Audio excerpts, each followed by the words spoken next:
আমরা তো দেখি কখনো আবাবিলকে কাজে লাগায়া দিছেন, কখনো মশাকে কাজে লাগায়া দিছেন, কোরআন বলে ফেরেশতা নামায়া দিছেন। আমি আকাশেরটা বাদই দিলাম, জমিনেরটা কাজে লাগান। কিন্তু আমরা তো কোথাও কাজে লাগাইতে দেখতেছি না। যদি কাজেই লাগাইতেন তাহলে ফিলিস্তিনের মতো জমিনে ফিলিস্তিনের যুদ্ধ, অথচ আপনারা ফিলিস্তিন মিডিয়ায় চিনেন, আমার মতো পায়ে হাইটা ফিলিস্তিনের জমিন দেখেন না। আমি অহংকার করতেছি না, আপনি মিডিয়ায় দেখে এরম চিনলাম, পায়ে দেখলে কি করতেন আপনি? চোখে দেখলে কি করতেন আপনি? আমি তো চোখে দেখছি, পায়ে হাঁটছি। আমি তো 14 বছর আগে ফিলিস্তিন দিকে আসছি। আমি তো চিনি কোন জায়গায় ইব্রাহিম আলাইহিস সালাম ঘুমায় আছে, আমি তো চিনি কোন জায়গায় মুসা আলাইহিস সালাম ঘুমায় আছে। ওয়াদিয়ে মুসা কোনটাকে বলে, আমি তো চিনি ওয়াদিয়ে খলিল কোনটাকে বলে। আমি তো চিনি 70 জন নবী কোন জায়গায় ঘুমায় আছে। আমি তো ওই জায়গা চিনি যেখানে 1.25 লক্ষ নবীদের সম্মিলন হয়েছিল। না হয় না বাইতুল মুকাদ্দাসে 1.25 লক্ষ নবীদের সম্মিলন? কোরআন তো বলে আদাল্লাযী বারাকনা ফি বারাকনা হাওলা। কোরআন তো বলে, সূরা বনি ইসরাইল উঠায় দেখেন, সুবহানাল্লাযী আসরা বিআবদিহি লাইলাম মিনাল মাসজিদিল হারাম ইলাল মাসজিদিল আকসাল্লাযী বারাকনা হাওলাহু। যার প্রত্যেকটা বালুর কোনায় বরকত, ওইখানে আবাবিল পাঠায় না কেন? অথচ ওই জমিনেই তো সবচেয়ে বেশি আবাবিল হয়। দুনিয়ার সবচেয়ে বেশি আবাবিল ফিলিস্তিনে। বলো হুজুররা আমারে, কিতাব গাইটা কোনখানে সবচেয়ে বেশি আবাবিল? সবচেয়ে বেশি আবাবিল তো ফিলিস্তিনে, শামে, কিন্তু পাঠায় না কেন? মশা তো ওইখানেও আছে। কাহিনী মনে উঠলো, হাস্যকর আর কি, বলে ফেলবো। সত্য। ওইখানের এক তাবলিগালা ছিল, আমার খুব পরিচিত, এখনো বেঁচে আছে। তো একদিন জমাতের থেকে আসছে মতোর বাড়িতে যখন বিছনা খুলছে, তো বিছনার ভিতরে একটা লেখা পাইছে ওর বউ। ওটার ভিতরে লেখা ছিল আইয়ুহান নামুস, ও মশা, আমি আল্লাহর রাস্তায় বাহির হইছি, তুই আমাকে কষ্ট দিস না। ওয়া বালিশে লাগায়া ঘুমায় গেছে। তখন বাড়িতে যখন ঝাড়ছে, বউ বাহির করছে, তো আরবিতে লেখা, বউ আরবি। তো বউ স্বামীরে কইতেছে, আনতুম আহলাত তাবলীগ কুল্লুকুম মাজানিন, তোমরা তাবলীগওয়ালা সব পাগল। মশার কাছে আবার মানুষের চিঠি লেখে কিনা? ঠিক না? তো মশা তো ওই দেশও আছে, ঠিক না? আল্লাহ কেন হুকুম দেয় না? কিন্তু আল্লাহ তো আমাকে জবাব দেয়, আমি হুকুম দেই তো দেই কি কইরা? আমারটা তো বাদেই দিয়া দিলাম, কেননা আমাকে চোখে দেখা যায় না, আমার কথা কানে শোনা যায় না, দেন ধারণায় আনা যায় না, বর্ণনা দিয়া শেষ করা যায় না।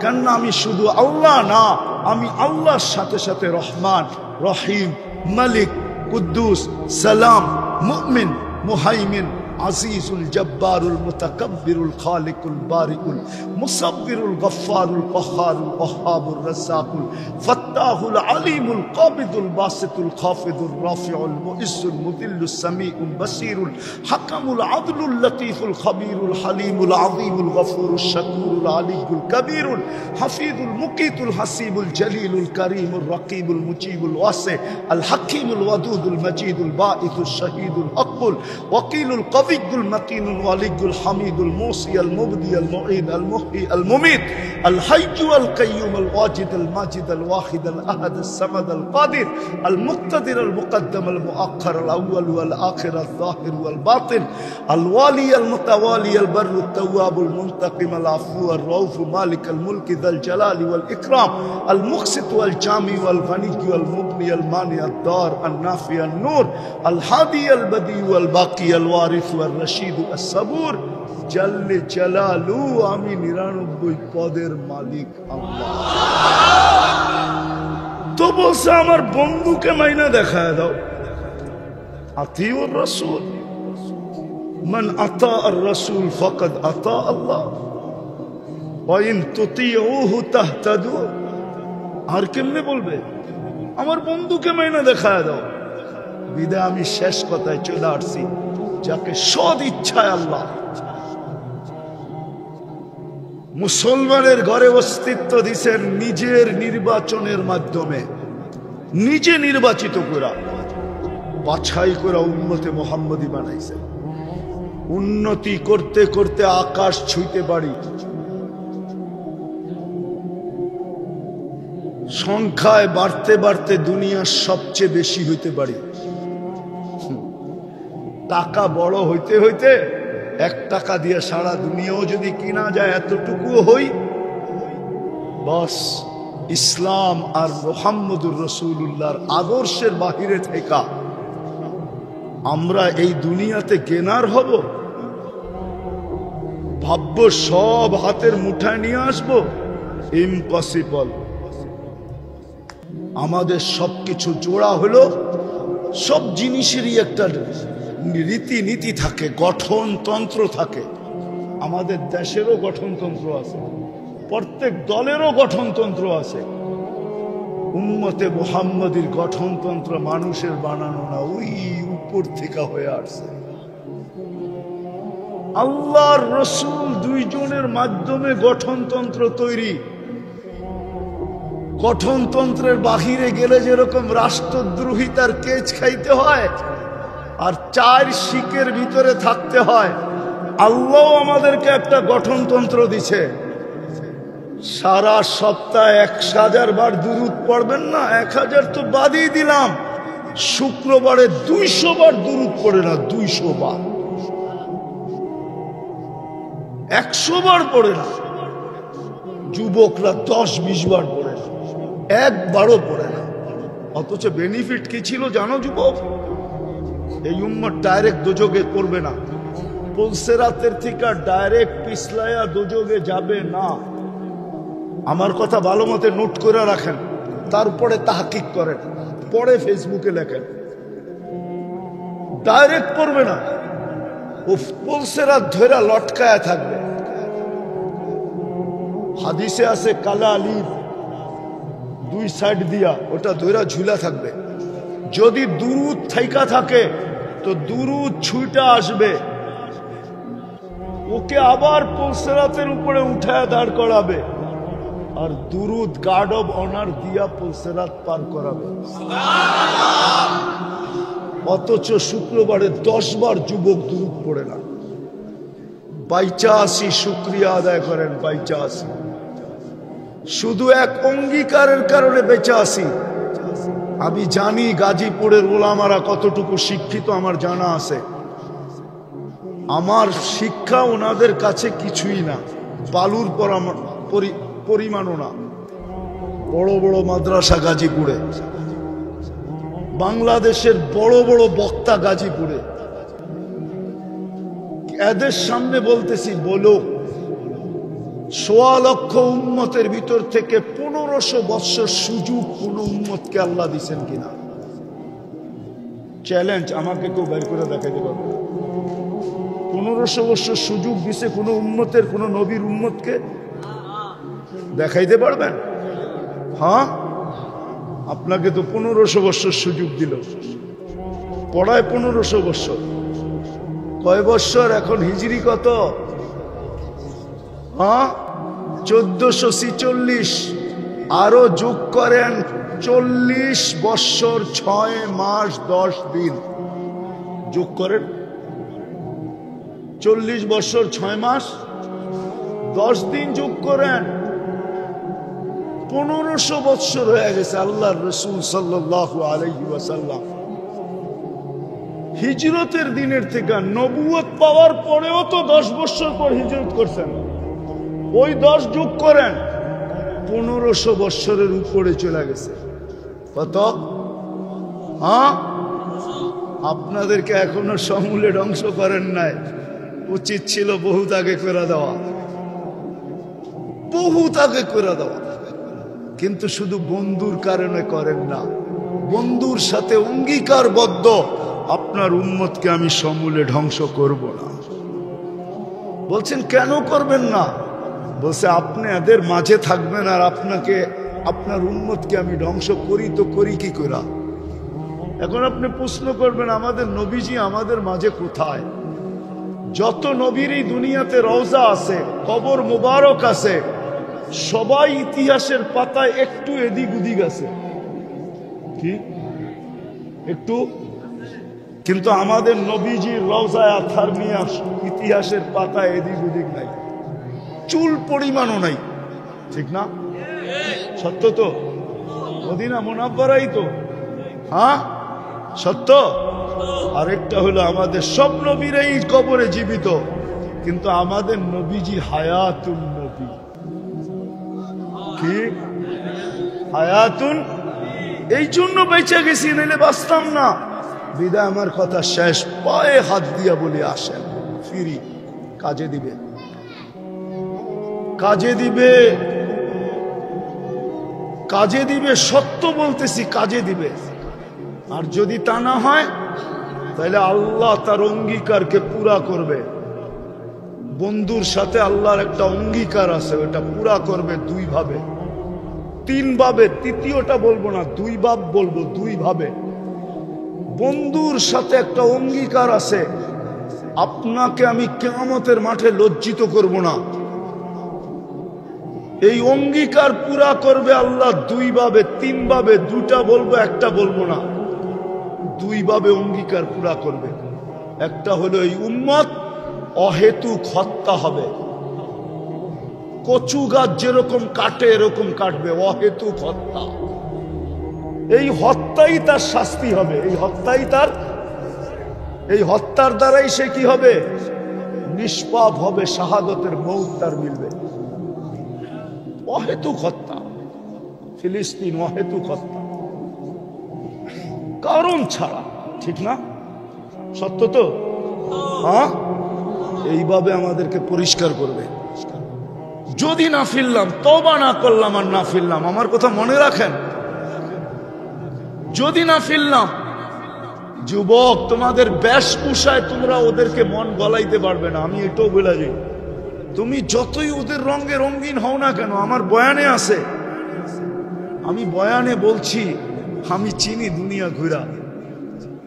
তুমি যতই ওদের স্টাইলে চুল কাটো না কেন, আর যতই টি শার্ট ইন করে পড়ো না কেন, আর যতই জিন্সের প্যান্ট পরো না কেন, আর যতই তোমার অঙ্গি ভঙ্গি ট্যাটো শ্যাটো আইকা তুমি ওদের রঙে রঙিন হও না কেন, কসম খোদার, ওরা অনলাইন দেখা নিছে, তোমাকে কোনোদিন আপন মনে করবে না, তোমাকে কোনোদিন আপন মনে করবে না।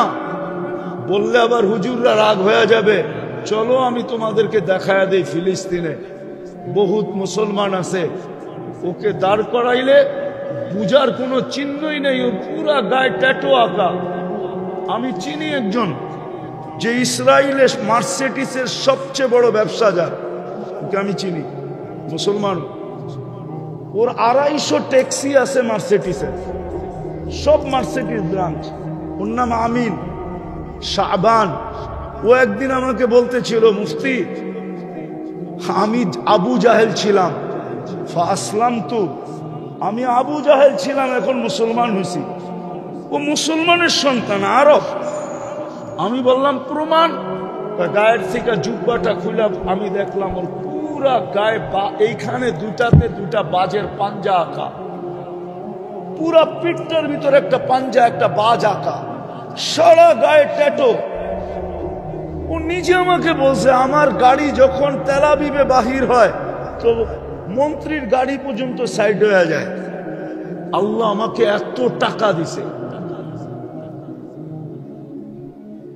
কই, ও তো মারা গেল, ওকেও তো গুলি করে মেরা ফেললো, ও তো শহীদ হয়ে গেল। নাম্বার দিব, ও তো শহীদ হয়ে গেল, ওকেও তো মেরে ফেললো, ওর পুরা গায়ে তো ট্যাটু আঁকা ছিল, ওকেও তো মেরে ফেললো। বিদায় যুবক, তোমরা যতই ওদের রঙে রঙিন হও না কেন, কোনোদিন তোমাকে আপন মনে করবে না। হ্যাঁ, সুযোগ এখনো আছে, মাথার উপর দিয়ে পানি গড়ায় যায় না, পায়ে হাত দিয়া বলি, সুযোগ এখনো আছে, আসেন আজকে তওবা করি। জুমার রাত্রি করবেন, কে কে করবেন দেখি, তাহলে বলে দেন যে আল্লাহ অতীত থেকে তওবা করলাম, আপনি আমাদের তওবা কবুল করেন। নামান সহজ করে দিয়া গেছে, সহজ সাধ্য অনুযায়ী নবীর আদর্শকে মানি। 10% মানলেও হবে, 100 মানার দরকার নাই। উনি স্বয়ং নিজে ঘোষণা দিছেন, লাউ উমিলা উশরামা উনজিলা বি লানাজা। এক সময় আসবে তোমরা 10% আমার আদর্শ যদি মানো তাইলে তোমরা পার হয়ে যাবে, 100 নাম্বার পাবে। আমি তো বলি আজকে যদি সারা উম্মত একটা আদর্শের উপরে চলে আসে, একটা, শুধু একটা, আর কিচ্ছু লাগবে না, একটা আদর্শ। আজকে যদি সারা দুনিয়ার মুসলমান 5 ওয়াক্ত নামাজের উপরে চলে আসে, যে আজকের থেকে নামাজ এর সাথে কোনো অবস্থায় আপোষ হবে না, না না, আমি ছাড়বো না, না না, 100% মুসলমান যদি আজকে নামাজের উপরে চলে আসে, কেন আল্লাহ রসুলের সবচেয়ে বড় আদর্শ নামাজ। এই জন্যই চিৎকার দিতে দিতে যাইতেছেন আসসালা আসসালা। এই জন্যই দুনিয়াতে পা রাখতে দেরি, সেজদা করে মেসেজ দিতে দেরি করতেছেন না। উম্মত সেজদা সেজদা সেজদা সেজদা। এই জন্যই মনে হয় আল্লাহ দায়িত্ব নিছেন। কোন 1.25 লক্ষ উম্মতের নামাজ ছিল, উলামা বলতে পারবে না কোন উম্মতকে ডাকার দায়িত্ব আল্লাহ নিছিলেন না। হুকুম দিছে পড়লে পড়, না পড়লে না পড়। কিন্তু এই উম্মতের দায়িত্ব নিছে, বন্ধু আমি ডাইকা ডাইকা পড়ে আনি। আজান আল্লাহর আহ্বান, আওয়াজ যদিও মুয়াজ্জিনের একটার উপরে। আর শেষ কথা বলতেছি, আর এটাও ইহুদিদের কিতাবে প্রমাণ আছে, আমি প্রমাণ দিতে পারবো।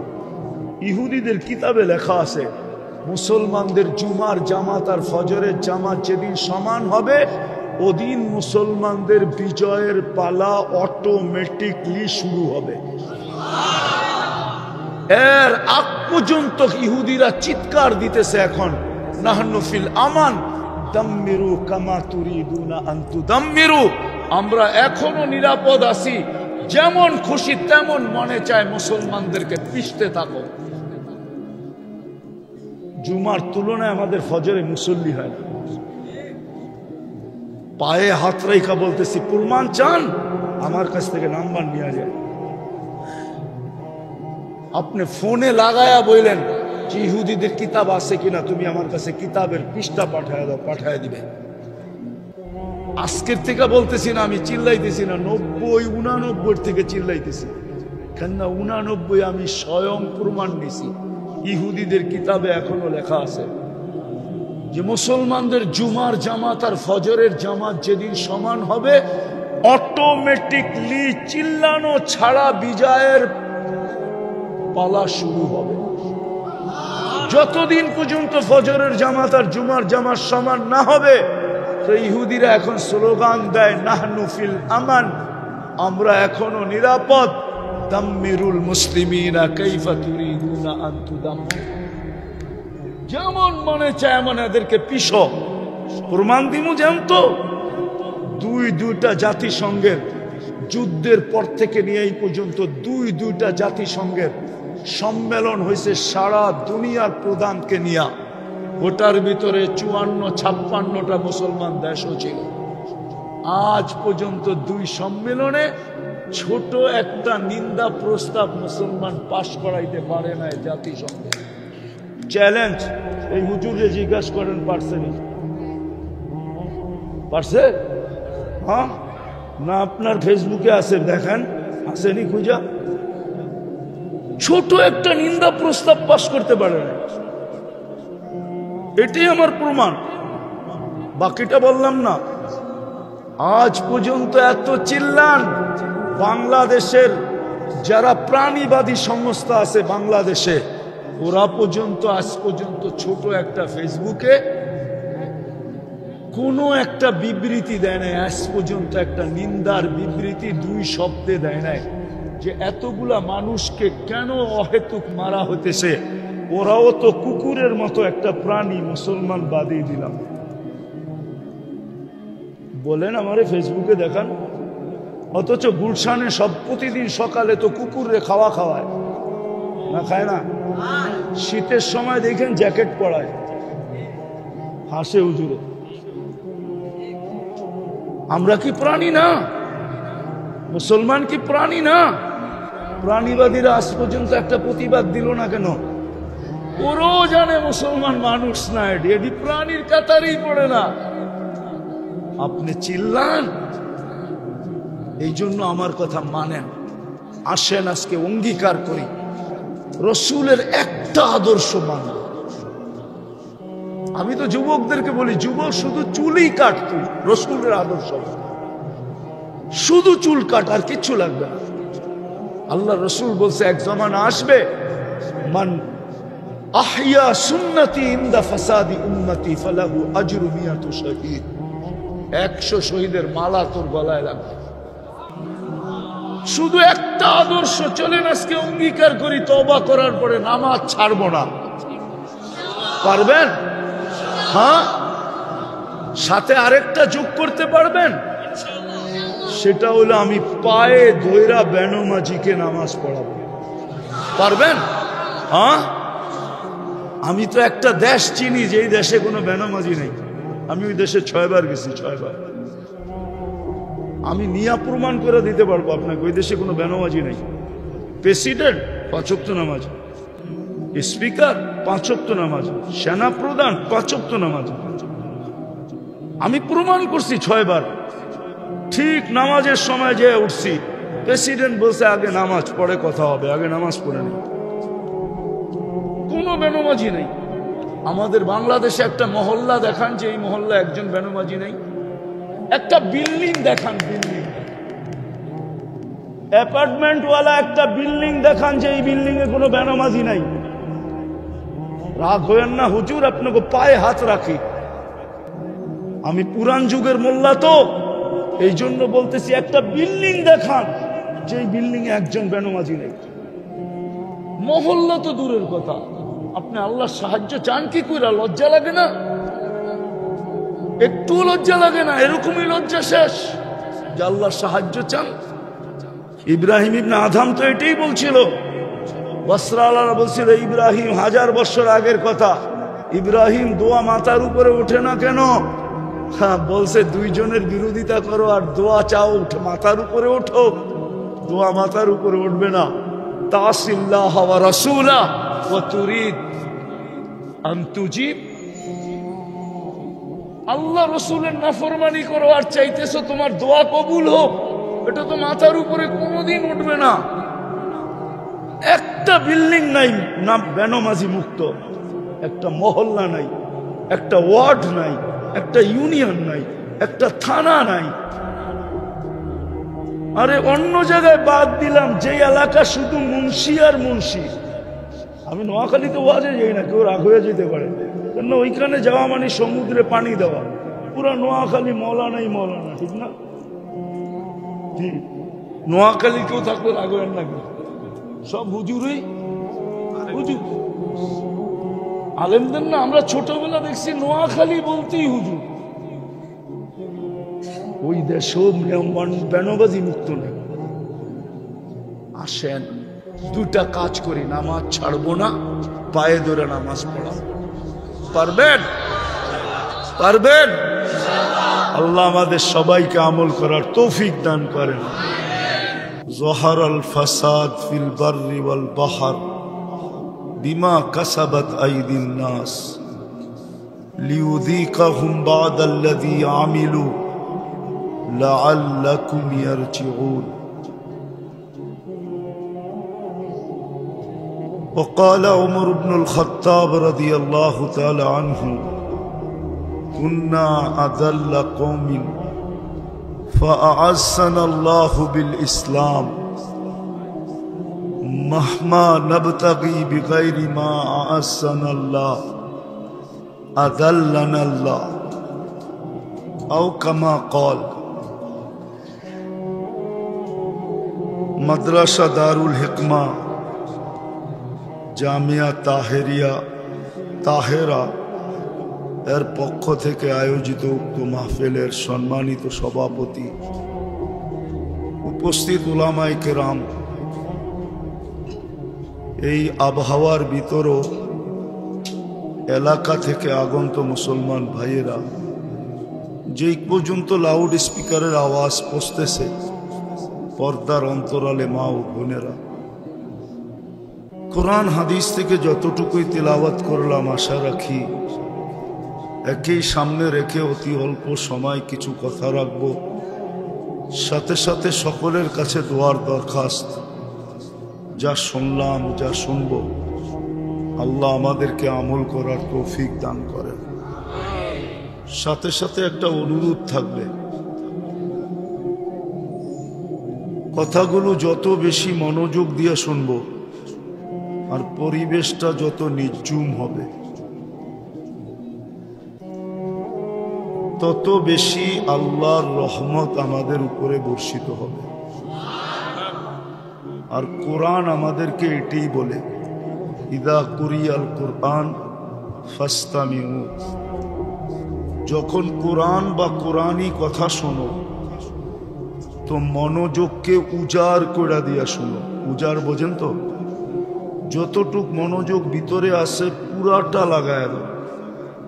ওয়া আনসিতু, পরিবেশটাকে বিলকুল নির্জুম বানাও, আওয়াজহীন। আল্লাহ অঙ্গীকার করতেছেন লাআল্লাকুম তুরহামুন, তাইলে আমি তোমাদের উপরে দয়া করব। একটা কথা ভালো মতে মনে রাখি, মুসলমানের ঘরে আমাদেরকে কে নির্বাচিত করছেন? কে? ভালো মতে বলেন। আল্লাহ বললে গুনাহ হবে না, 40 নেকি মিলবে। কত? 40 নেকি জানেন? ওই পাল্লা যদি থাকতো বা ওই মেশিন যদি থাকতো, তাহলে এক নেকিকে ওয়েট করে দেখানো যেত যে এক নেকির ওয়েট কত। এটা আবার আল্লাহ বলার শব্দের নেকি। আল্লাহ বলা, আল্লাহ চিনেন কে? কে? হ্যাঁ, সমগ্র সৃষ্টি কে সৃষ্টি করছেন? হ্যাঁ, এই জন্য ওলামা একমত হবে, আপনারা নাও হতে পারে।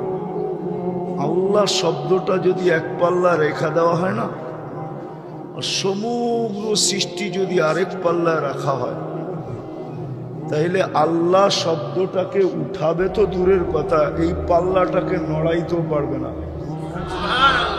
সমগ্র সৃষ্টি শূন্য থেকে যাবে। আল্লাহ শব্দটা যে মাটিতে লেগে আছে, পাল্লা এটা লেগেই থাকবে। কেননা আল্লাহর থিকা সবকিছুর অস্তিত্ব কি? সন্তান যত বড়ই হয় কিন্তু মার কাছে কি? কি? এই জন্যই তো একটা প্রবাদ বাক্য আছে, পীর চিনে না মায়। পীর মার কাছে পীরগিরি যে দেখায়, ওর চেয়ে বোকা কেউ নাই। আর মার কাছে যে পদ দেখায়, আমি অমুক পদে উঠে গেছি, ওর চেয়ে বোকা কেউ নাই। কেননা ও তো মার কোলেই পেশাব করছে, ঠিক না? না করে নাই? এই জন্য বাংলাদেশে প্রবাদ বাক্য আছে, পীর চিনে না মায়। পীরগিরি মার কাছে দেখানো ঠিক না। যদি মা বলেও তুই পীর হয়ে গেছিস, তো সন্তানের বলা উচিত, পীর আর কই হইলাম, আমি তো তোমার ছেলেই। আর পীর চিনে না মায়, পীর চিনে না ঘরের স্ত্রী, জননায়। জননা বোঝেন? ঘরের স্ত্রীর কাছে পীরগিরি দেখাইতে নাই, কেননা উনি তো সব অঙ্গই চিনে, ঠিক না? না কিছু লুকায়িত আছে? না, মনে হয় আছে, ঠিক না? আরেকটা হলো পীর চিনে না গায়, নিজের গ্রামে পীরগিরি দেখাইতে নাই। ওর চেয়ে বোকা কেউ নাই। তো সব কিছু সৃষ্টি কার থেকে? কার থেকে? আরে ভালো মতে বলেন। আল্লাহ বললে কয় নাকি? আল্লাহ বলেন না কেন? সারাদিন কারটা বুক করেন? হ্যাঁ, কারটা 24 ঘন্টা লালন পালন কে করে? সুরক্ষা কে করে? আচ্ছা বলেন তো, যুবকের যৌবনের তাফালিং এর উৎস কি? তাফালিং বুঝেন? এরা মনে হয় তাফালিং বোঝে না। বোঝো তাফালিং? বুঝো? হ্যাঁ হ্যাঁ, যুবকের তাফালিং এর উৎস কি? যৌবন, ঠিক না? যৌবন কে দিছে? যৌবন যদি না দিত, ও তো খালি ডাক্তারের কাছে দৌড়াইতে থাকতো। একবার কলিকাতা হারবাল, একবার মডার্ন হারবাল, একবার চায়না হারবাল, একবার আমেরিকান হারবাল। ও সারাদিন খালি হারবালে যেয়ে বয়ে থাকতো আর বলতো ভাই যৌবন আছেনি আছেনি আছেনি। কি হারবালে যৌবন আছে? হ্যাঁ, যৌবন যদি আল্লাহ না দিত, আর আরেকটা কথা যদি ফাঁস কইরা দিত যে ওর ভিতরে যৌবন নাই, যেমন তৃতীয় লিঙ্গটা আল্লাহ ফাঁস কইরা দিছে যে এইখানে কি নাই, দুইটার একটাও নাই, দুইটার একটাও নইলে তৃতীয় হইল কেন? দুইটার একটাও। এখন ওকে দেখলে কি করে মানুষ? খালি হাততালি দেয়, ঠিক না? তোমাকে দেখলেও তো মানুষ হাততালি দিত। তো তোমাকে যৌবন কে দিছে? আমাদেরকে অস্তিত্ব কে দিছে? আমরা তো আল্লাহ বলতে চাই না। বলুক এখানে এক যুবক আমাকে বলুক যে আমি ডেলি মনের থেকে 10 বার আল্লাহ বলি। এক যুবক বলুক আমাকে যে মনের থেকে আমি ডেলি 10 বার আল্লাহ বলি। কোন মা বোনরা আমার কাছে লেখা পাঠাক যে ডেলি আমি মনের থেকে 100 বার আল্লাহ বলি। এইখানে যারা বয়স্ক বৈশা আছে এরা বলুক যে ডেলি আমি মনের থেকে 200 বার আল্লাহ বলি। সারাদিন চাবান কাটটা দিয়া, হ্যাঁ হ্যাঁ, এটা কি কোনো লোহার লগে ফিট করা আছে নাকি? সারাদিন তো চাবান, সারাদিন কাটটা বুক করেন। তো বলতেছিলাম যেটা কথা অন্যদিকে চলে যাবে, গুছায়া নিয়ে আসতেছে। যাকে আল্লাহ সৎ ইচ্ছায় মুসলমান হিসাবে নির্বাচিত করছেন, এই নির্বাচন কার পক্ষ থেকে? না নির্বাচন কমিশনের পক্ষ থেকে, না কোনো দলের পক্ষ থেকে, না দুনিয়ার কোনো দেশের পক্ষ থেকে। ডাইরেক্ট নির্বাচন কার পক্ষ থেকে? যাকে আল্লাহ মুসলমানের ঘরে আল্লাহ নির্বাচিত করে যাকে মুসলমান বানাইলেন। ইসলামের কিন্তু বেনিফিট আছে, বেনিফিট। বেনিফিট বুঝুন তো, লাভ আছে, লাভ।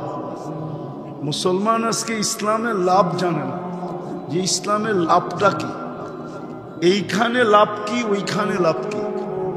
এই জন্য আমি মাঝে মাঝে বলি একটু ধ্যান দিয়ে শুনতে হবে। যারা আজকে আমাদের সমাজে কাগজে মুসলমান, কাগজে মুসলমান বোঝেন? আমি বুঝায় বলতেছি, যখন আইডি বানাইতে যায় ধর্ম কি লিখতে হয় তখন ইসলাম লেখা আসে। পাসপোর্ট বানাইতে যায় ওইখানে যখন ধর্ম কি লেখার প্রয়োজন হয় তো ইসলাম লেখা আসে। জাগা জমিনের দলিল করতে হয় ওই সময় যখন ধর্ম কি তখন ওইখানে চুপে ইসলাম লেখা আসে।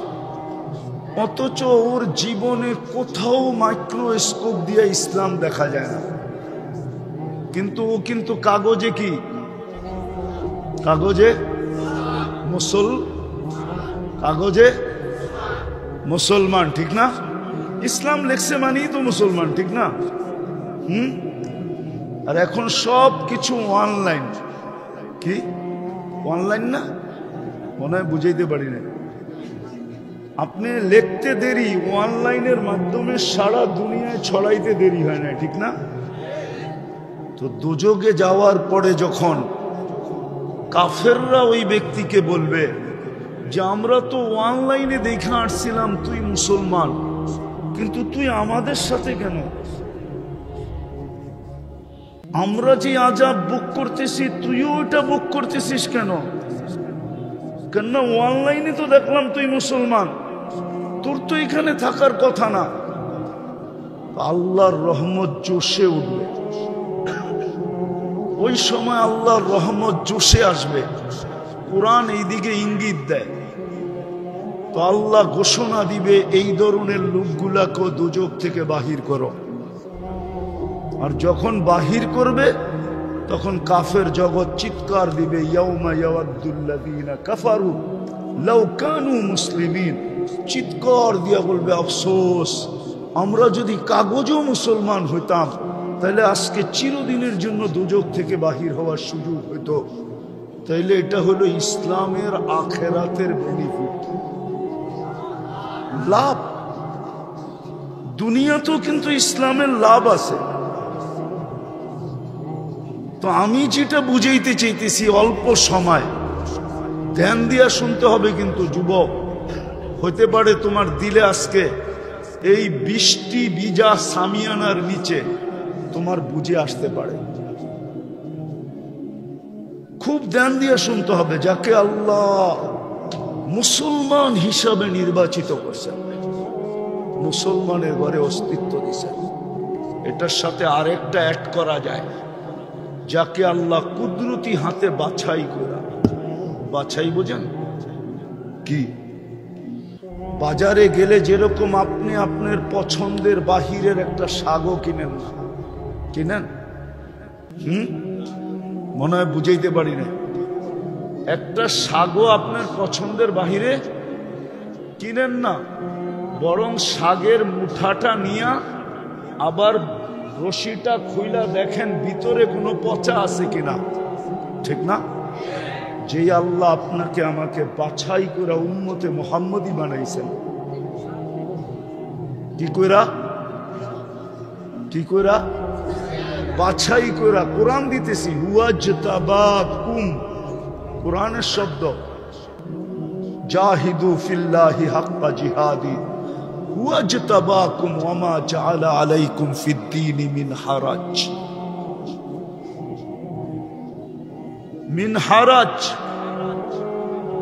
আল্লাহ বাছাই করে আমাদেরকে উম্মতে মুহাম্মদী হিসাবে নির্বাচিত করছেন।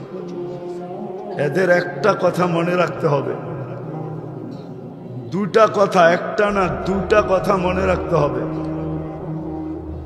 মুসলমান উন্নতি করতে করতে করতে করতে করতে সারা দুনিয়া ভেদ করে যদি আকাশও ছুঁয়া ফেলে, ভালো মতে বুঝেন কিন্তু, হুজুররা রাগ হয়েন না, পায়ে হাত রাখি। কেননা আমরা মশারির নিচে হয়েছি তো। নতুন ইয়াং বেস হুজুর যারা, ওনারা আধুনিক যুগে হয়েছে, ঠিক না? কি আমার যুগে তো হাসপাতাল ছিল না, ঘরেই বাচ্চা হইতো, আর হয়তো মশারির নিচে। জি, মশারি বেষ্টিত থাকতো, আর ভিতরে হইতো, ঠিক না? বয়স্করা জানবে, ইয়াংরা জানবে না। ইয়াংরা তো হাসপাতালে। এই জন্য আমি বলি, আমার ছেলে আমার চেয়ে বেশি বোঝে। যদি কয় কারণ কি, কেননা আমার 4টা সন্তান, 4টা সিজার, লাউডে বলে দিলাম তো, হয়েই তো হাসপাতাল দেখছে, ঠিক না? মেশিন দেখছে, ঠিক না? আর আমি হয়ে কি দেখছি? মশারি। বিদায় ও টেকনোলজির যুগে হয়েছে, ও আমার চেয়ে বেশি বোঝে। এটা আমি স্বীকার করি। আমি বাসায়ও বলি, ছেলেদেরকেও বলি যে বাবা তোকে কাছে মাপ চাই, আমি তো কম বুঝি, কেননা আমি তো হয়েছি পুরান যুগে। তো ইয়াং এই টেকনোলজির যুগে যারা আলেম হইতেছে, স্কলার হইতেছে, আমি এটা মানি, ওরা আমাদের চেয়ে 1000 গুণ বেশি বুঝে। জ্ঞান গরিমা সর্বদিক দিয়ে বেশি। কিন্তু আমরা তো পুরান যুগের, বিদায় হয়তো নতুন যুগের আলেমরা আমার কথাটা নাও মানতে পারে। কিন্তু ধ্যান দিয়ে শোনেন, দুটা কথা বললাম। যাকে আল্লাহ মুসলমান হিসাবে নির্বাচিত করছে, যাকে উম্মতে মুহাম্মদী হিসাবে বাছাই করছে। ওই মুসলমান আর উম্মতে মুহাম্মদী যদি উন্নতি করতে করতে করতে করতে করতে করতে আকাশও ছুঁয়া ফেলে, খোদার কসম, রব্বে কাবার কসম, আজকে প্রমাণ দিতেছি আমি। বর্তমানে মুসলমান সংখ্যায় কত কোটি? 200 কোটি। বর্তমান দুনিয়ার ধন সম্পদ সবচেয়ে বেশি কাদের কাছে? কাদের কাছে? না, সবাই মানে না মনে হয়। কাদের কাছে? হ্যাঁ, আমেরিকার কাছে, কানাডা, অস্ট্রেলিয়া, ইংল্যান্ড, ইউরোপ, কার কাছে? জাপান, কার কাছে? দুনিয়ার 70% ধন সম্পদ মুসলমানের কাছে। রব্বে কাবার কসম খায়া বলতেছি আমি দুনিয়া ঘুরা বলতেছি। আমার উন্নত শুধু একটা দেশ বাকি আছে দুনিয়া, ওটা হলো নিউজিল্যান্ড। আমি নিউজিল্যান্ড যাই নাই, যাবো চিরি। আর দুনিয়ার কোনো উন্নত দেশ নাই, সব দেখা শেষ। এই মহল্লায়, এই এলাকায় প্রত্যেকের ঘরে পুরান কাপড়, ব্যবহৃত কাপড় যতগুলো আলমারিতে আছে, উন্নত দেশে কারো 100 ঘর মিলাইয়া এতগুলা ব্যবহৃত কাপড় কারো ঘরে পাওয়া যাবে না। এই এলাকায় সবার ঘরে যত ব্যবহৃত পুরান কাপড় আছে, পুরান কি নাই আপনার ঘরে? কয়টা আলমারি আছে? একটা দুইটা তো আছেই, ঠিক না? হুজুর হইলো একটা দুইটা তো আছেই, ঠিক না? হ্যাঁ, আমি তো মাঝে মাঝে ঘরে বলি যে আগুন লাগায় দেওয়া দরকার, এত কাপড়, এত আলমারি। অথচ পুরা, এখন হুজুররা মানবে না, ওদের ঘরে পুরান কাপড় নাই। যদি পুরান কাপড় ওদের ঘরে জমাকৃত থাকতো, তাহলে শীতের সময় আপনি পুরান কাপড় বাংলাদেশে কি করে পাইতেন? কি আপনি কি পুরান কাপড়ের মার্কেট চেনেন না? কোথায়? সবচেয়ে বড় মার্কেট সদরঘাট, ঠিক না? চিটাগাং, ওইখান থেকে সারা বাংলাদেশে সাপ্লাই হয়, ঠিক না? কি জ্যাকেট মনে হয় কিনেন না? শার্ট মনে হয় কিনে না? প্যান্ট মনে হয় কিনে না? তো ওদের এই পুরান কাপড় আমাদের দেশে গাঠি বেঁধে আসতো কি করে? যদি ওরাও আলমারিতে জমা রাখতো, আমারে যুক্তি দিয়ে বুঝান, লজিক, তাইলে বুঝা গেল ওদের বাড়ি এত পুরান কাপড়, ব্যবহৃত কাপড় নাই। ওরা দুই একটা কিনে, ব্যবহার করে শেষ, আবার কিনে। প্রত্যেক রাস্তার মোড়ে মোড়ে পুরান কাপড় রাখার বড় বড় বক্স রাখা আছে, বক্স। চলেন আমার লোকে দেখা দিব, চলেন, বড় বড় বক্স রাখা আছে। দেখা যাবে গাড়ি নিয়ে আসছে, দাঁড়াইছে, খুলছে, ওটার ভিতরে ফিকা মেয়েরা চলে গেছে। তাহলে দুনিয়ায় সবচেয়ে বেশি কাপড় মুসলমান পরে, সব দিক দিয়ে। সম্পদের দিক দিয়ে 70%। বলেন তো দুনিয়ার সবচেয়ে বড় টাকা কোন দেশে? বলেন কোন দেশ? হ্যাঁ, সবচেয়ে বড় টাকা হইল কুয়েতের। 4 দেশের টাকা দুনিয়ার সবচেয়ে বড় টাকা: কুয়েত, বাহরাইন, ওমান, ব্রুনাই। কুয়েতের 1 টাকা দিলে আমেরিকান $5 পাওয়া যায়, 100 দিলে 500 পাওয়া যায়, 1000 দিলে 5000 পাওয়া যায়, 1 লাখ দিলে 5 লাখ পাওয়া যায়। কয় লাখ? 1 লাখ দিলে কয় লাখ? 5 লাখ পাওয়া যায়। 1 কোটি দিলে 5 কোটি US$ পাওয়া যায়। তো দুনিয়ার সবচেয়ে বড় টাকা কার কাছে? কিন্তু আজকে দুনিয়াতে সবচেয়ে বেশি নির্যাতিত কে? কে খায় বেশি? মুসলমান। এই জন্য তো মিডিয়ায় কথা চলে যাবে, তারপরও বলতেছি, আজকে যদি 200 কোটি মুসলমান বলে যে আমাদের যার যার দেশে যেই জিনিস তৈরি হয় এটা ব্যতীত আমরা দুনিয়ার কোনো দেশের জিনিস ব্যবহার করব না।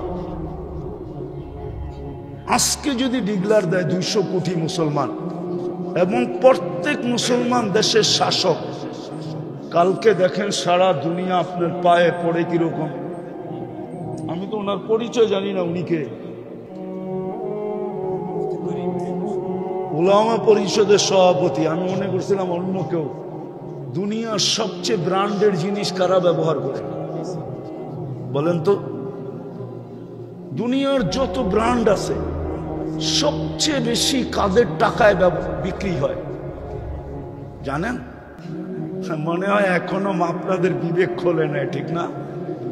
বাংলাদেশে 20 লাখ টাকার জুতা বলে পড়ে, ওটা পরে না মাথায় দেয় এটাও আমি জানি না। আমি একবার পেপারে দেখছিলাম একজনের জুতা বলে দাম কত, নাম বলবো না, নাম বললে চিনা ফেলবে। জুতার দাম কত? ওটা মাথায় দেয় না পড়ে? ওই যুবক বল না, ওটা মাথায় দেয় না পড়ে? হ্যাঁ, জুতা 20 লাখের হওয়ার দরকারটা কি? টি শার্ট বলে 2.5 লাখ টাকা। কত? হ্যাঁ, ওটা কি রূপার কাপড়, রূপার সুতা?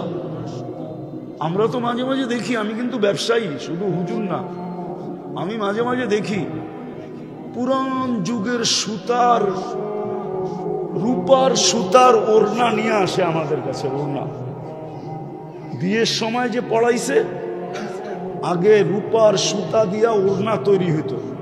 যেমন বাংলাদেশে ঢাকাতে আগে মুসলিম শাড়ি তৈরি হতো, ঠিক না?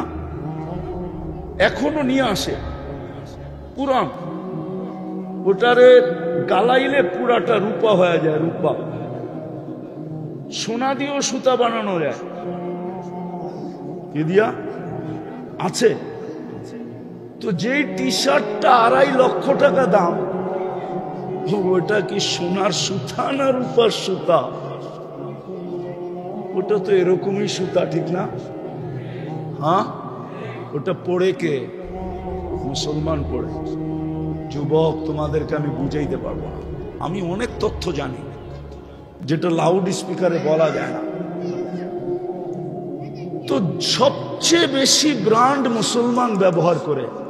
কেএফসি দুনিয়াতে সবচেয়ে বেশি মুসলমান খায়, ম্যাকডোনা দুনিয়াতে সবচেয়ে বেশি মুসলমান খায়।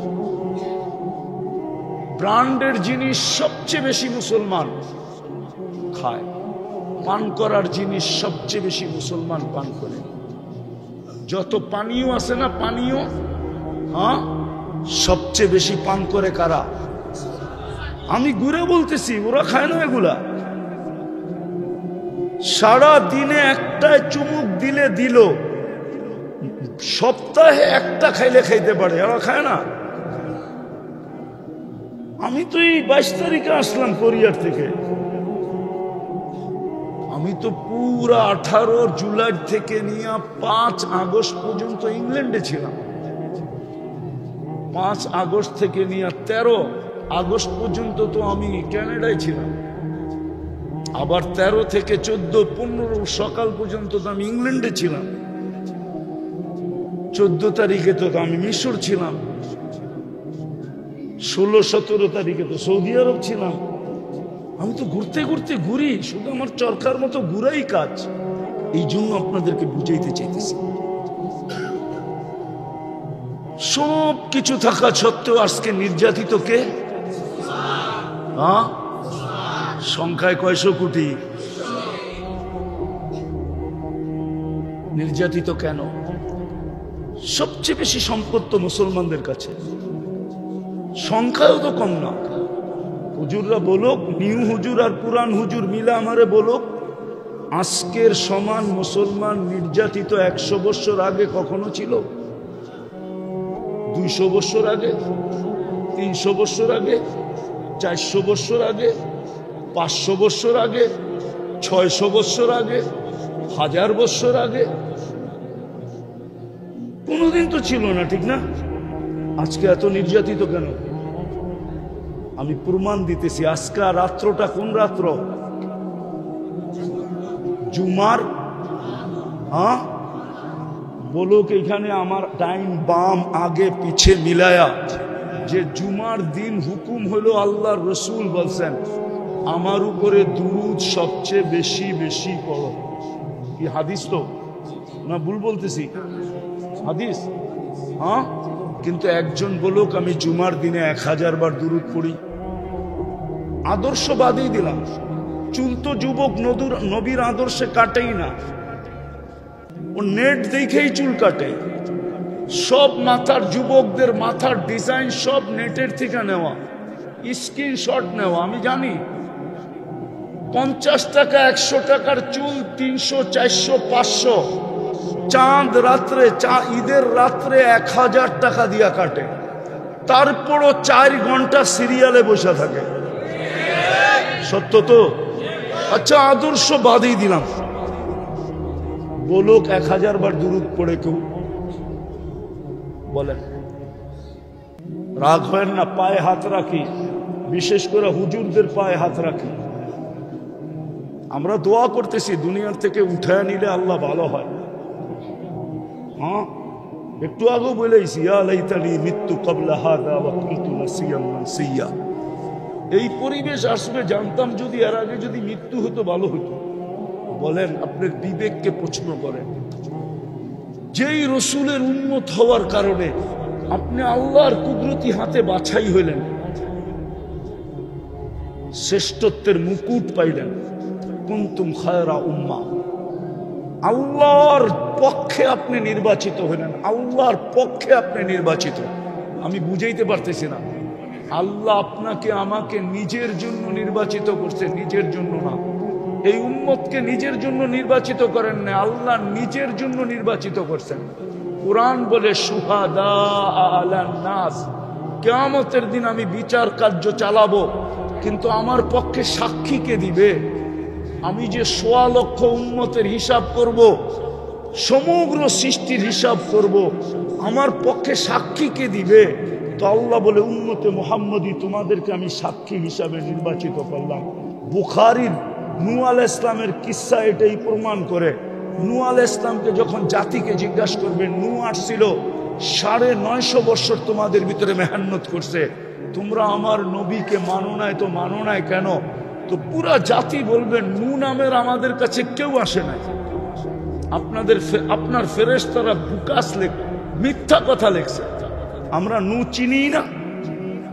আল্লাহ নূহ আলাইহিস সালামকে ডাইকা বলবে, নূহ তোমার জাতি বলে তোমাকে চিনে না, প্রমাণ? তো নূহ আলাইহিস সালাম আমাদের কাছে আসবে, আয়েশা বলবে উম্মতে মুহাম্মদী আমার প্রমাণ, সাক্ষী উম্মতে মুহাম্মদী, আমরা সাক্ষী দিব ওই দিন। এরকম প্রত্যেক উম্মত আল্লাহ আমাদেরকে নির্বাচিত করছেন আমাদের জন্য না, নিজের জন্য নির্বাচিত করছেন, নিজের জন্য। যেই রসুলে আমি 100 না 1000 গণাইতে পারবো, কিন্তু আমার কাছে সময় নাই, আমাকে সময় দিতে হবে। আমি 1000 গণাইতে পারবো যে আপনি উম্মতে মুহাম্মদী হওয়ার কারণে কি বেনিফিট পাইলেন। তাইলে যুবক, যৌবন আল্লাহ,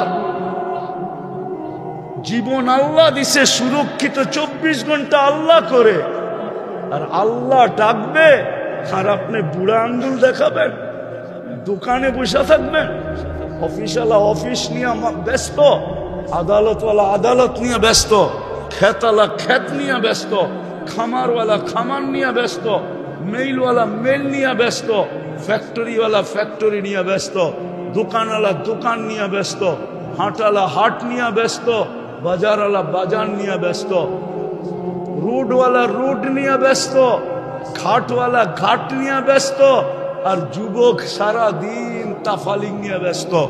আর আল্লাহ ডাকবে, আপনি আসবেন না? 24 ঘন্টা কারটা বুক করি, অক্সিজেন কে দেয়? সুস্থ কে রাখে? সবকিছু কার? ওই আল্লাহ ডাকবে, আপনি আসবেন না? আপনি ভাবতেছেন আল্লাহ ওসির থেকে দুর্বল, ঠিক না? আপনি ভাবতেছেন আল্লাহ এসপির থেকে দুর্বল, ঠিক না? আপনি ভাবতেছেন আল্লাহ ডিসির থেকে দুর্বল, ঠিক না? আপনি ভাবতেছেন আল্লাহ মন্ত্রীর থেকে দুর্বল, ঠিক না? আপনি ভাবতেছেন এই জন্যই তো আল্লাহ দৃষ্টি আকর্ষণ করছে। উনজুর ইলাস সামাই ওয়া ইরতিফাইহা, মাঝে মাঝে আকাশ দেখিস আর উচ্চতা দেখিস। তারাউনাহু বিগাইরি আমাত, তোদের বিজ্ঞান আজ পর্যন্ত খুঁটি খুঁজা পায় না, কোনোদিন পাবে না।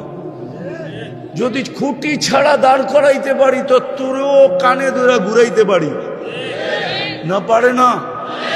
হ্যাঁ না, শুধু মুখে মুখে বলি, তাহলে আল্লাহ ডাকলে আসে না কেন? অথচ কয়টা পদের মালিক বলেন না? কয়টা কয়টা জানাইছে? শুধু 99টা, শুধু 99 না, তো অগণিত পদের মালিক। বুঝার জন্য যেন বুঝে আসে, এই জন্য মোটা মোটা 99টা আমাদেরকে জানাইছেন। নাহলে আল্লাহর গুণ 99টা না, পদ 99টা না, অগণিত পদের মালিক। ওই আল্লাহ ডাকবে আর আপনি আসবেন না? এইবার নিজেকে নিজে প্রশ্ন করেন, যদি স্বীকার করেন সারাদিন আল্লাহটা বুক করি, তা আপনার মতো নিমো হারাম কে আছে বলেন? আপনি আপনাকে প্রশ্ন করেন। হ্যাঁ, আপনাকে প্রশ্ন করেন যে আপনার চেয়ে বড় নিমো হারাম কে আছে? ও যুবক, একটু ভাবো না, তোমার চেয়ে বড় নিমো হারাম কে? রাগ হয়েও না, প্রশ্ন করো তুমি তোমাকে, তোমার চেয়ে বড় অকৃতজ্ঞ কে? আমাকে দ্বিতীয়টা দেখাও যে তোমার চেয়ে বড় অকৃতজ্ঞ কেউ আছে। সামান্য একটু দুনিয়ার সম্পর্কের ভিতরে ফাটল ধরলে হাতকড়ি পর্যন্ত পড়তে হয়, জেল জরিমানাও হয়, ঠিক না? না হয় না? হ্যাঁ, সম্পর্কের ফাটলের কারণেই তো 24 ঘন্টা আল্লাহটা ভোগ করি, কিন্তু আল্লাহ ডাকলে তারপরেও আসে না। মুহাম্মদুর রাসূলুল্লাহর কারণে সবকিছু পাইলাম, সব মিলল, আদর্শ তো বাদই দিলাম, পুরা সপ্তাহ বাদ দিলাম। আল্লাহর রসুল তো নির্দিষ্ট করে বলছে, শুক্রবারে আমার উপরে দুরূদ বেশি বেশি পড়ো। আমাকে একজন বলুক যে আমি 1000 বার প্রতি শুক্রবারে পড়ব, একজন হাত উঠায় বলো 1000 দুরূদ পড়ে না। সবাই ভাবতেছে যে আমারে দেখেই আল্লাহ কইলা যাইব, এটা উম্মত উম্মত উম্মত। কয়েকজন টুপি দাড়ি জুব্বা পাগড়িওয়ালা হুজুর দেখে আপনারা ভাবতেছেন যে হুজুর করে দেখে আল্লাহ কইলা যাবে। 200 কোটির ভিতরে কয় % হুজুর? হুজুরও ভাবে আমাগরে দেখে আল্লাহ কইলা যাবে, তাবলিগাররা ভাবে আমাগো গাট্টি দেখে আল্লাহ কইলা যাবে, জিকির আল্লাহরও ভাবে আমগো জিকিরের ভাব দেখে আল্লাহ কইলা যাবে। রাগ হয় না, পায়ের হাত রাখি, এটা উম্মত। এটা কি? এটা কি? এটা কি? কোন উম্মত? উম্মতে মুহাম্মাদি, মুহাম্মাদুর রাসূলুল্লাহর উম্মত, যার কারণে জগৎ চেহারা দেখছে, নাইলে জগৎ চেহারা দেখার ছিল না। জগৎ তো চেহারা দেখছে বন্ধুর কারণে। ওমা আরসালনাকা ইল্লা রাহমাতাল লিল আলামিন। ভালো মতো এটার তাফসীর কিতাবে পড়া দেখেন, খালি 1-2 জায়গার তরজমা দেখলে বুঝে আসবে না, অনেক পড়তে হবে। সারা রাত্র খালি ফেসবুকে লেখলে হবে না, কিতাব পড়তে হবে অনেক, তারপরে বুঝে আসবে ওমা আরসালনাকা ইল্লা রাহমাতাল লিল আলামিন, যার কারণে সমস্ত জগৎ চেহারা দেখছে, নিজের অস্তিত্ব দেখছে। আমরাও তার কারণে অস্তিত্ব দেখছি। 1000 দুরূদ পড়ে না, যে আল্লাহ 24 ঘন্টা সুরক্ষিত করে 100 বার ডেলি আল্লাহ বলায় অভ্যস্ত। বলেন এখানে যে আমি ডেলি 100 বার আল্লাহ বলায় অভ্যস্ত, অভ্যাস আমার এটা। 100 বার না বললে আমার ভাত হজম হয় না, এরকম তো কেউ নাই। এইখানে যখন নাই তো আমার সমাজে তো আরো নাই। যুবক যখন 10 বার